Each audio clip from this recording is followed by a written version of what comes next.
Welcome to Zwide-media. If you're new to this channel, please subscribe. Don't forget to like, comment and share. Here's a new video for today. Enjoy.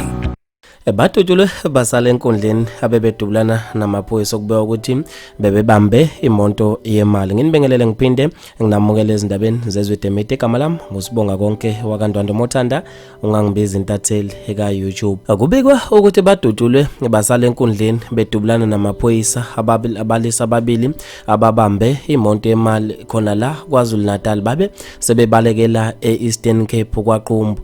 Kubikwa ukuthi amaphoyisa abesethola umkhondo abesenikeleka khona athe mayifika bafica khona kwaQumbu Eastern Cape babe sebephendula ngenganono uma bebona amaphoyisa nawo awabuzange langena vele aphendula ngayo inganono. Badutshule bashonela khona endaweni yesigameka. Amaphoyisa kubeka ukuthi ababone kuQumbu abe esebadumela baze bayofika kumhlakulo kutsolo khona e-Eastern Cape. Abantu babe nokuphawula okwahlukahlukene khona lapha ezinkundleni zokuxhumana. uNdoni Sawuka uthe amaphoyisa lawa kodwa yadinga yazi ukufakiswa isandla wabesefaka ama-emoji ahlekayo. Uleluko insika uthe nakhuya wabesethi amen. Uthanda uxolo imamba sibi uthe uNhlanhla Mkhwanazi okulandela ngisho ungasekho KwaZulu-Natal akufunde mpondo elidlalela kuyiprovince yakho. uNontobeko Shezi uthe kodwa bakithi ukufelwa indoda ngalesikhathi sonyaka baze bahlupheka odade obhebi bengasekho emhlabeni. Bafethu ke maningi ama-comment ngizofisa ukwazi